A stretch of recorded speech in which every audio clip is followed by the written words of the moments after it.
तलाक होते हैं और वो परेशान हैं, जबकि हिंदुस्तान में और भी समाज है जिनके बीच में तलाक होते हैं, जबकि इस्लाम में तलाक का प्रतिशत काफी कम है और फैमिली कोर्ट में तलाक के केस ज्यादा चल रहे हैं।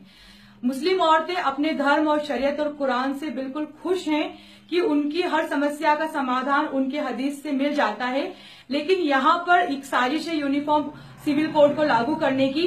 ये देश विभिन्न संस्कृतियों और धर्मों को एक साथ लेकर चलने वाला देश है और हमें अपने धर्म का पालन करने का अधिकार इस देश के संविधान ने दिया है।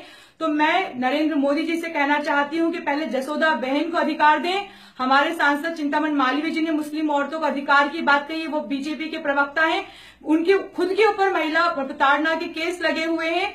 तो इस तरीके से जो लोग स्वयं महिलाओं को सम्मान नहीं दे पाए हैं वो मुसलमान औरतों के सम्मान की बात नहीं करें, क्योंकि हमारी मुस्लिम औरतें, हमारा समाज और जो जिस तरीके से इस्लाम है वो खुद सबसे ज्यादा अधिकार और सम्मान देने के काबिल है कि ऐसे लोगों को शोभा नहीं देता है जो अपनी खुद की पत्नी को बगैर तलाक के छोड़ देते हैं और मुसलमान औरतों के अधिकार या हक की बातें करते हैं। मुस्लिम धर्म के जो जानकार है, जो इस्लाम इमाम या हाफिज जो लोग हैं, वो कहीं न कहीं इस अधिकार का सम्मान कर रहे हैं, क्या इसमें बदलाव होना चाहिए?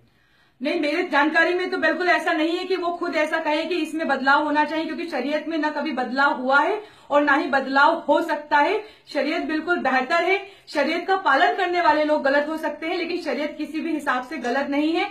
हाँ, औरतों को उनके अधिकार के लिए अवेयर करना चाहिए। ये काम मौलवियों का, इमाम का है कि वो आगे आए और औरतों को उनके अधिकार सिखाएं कि किस तरीके से तलाक होता है और उनके क्या अधिकार हैं। ये सारी जानकारियों को बढ़ाने की जरूरत है, लेकिन ये देश का मुद्दा तलाक नहीं होना चाहिए।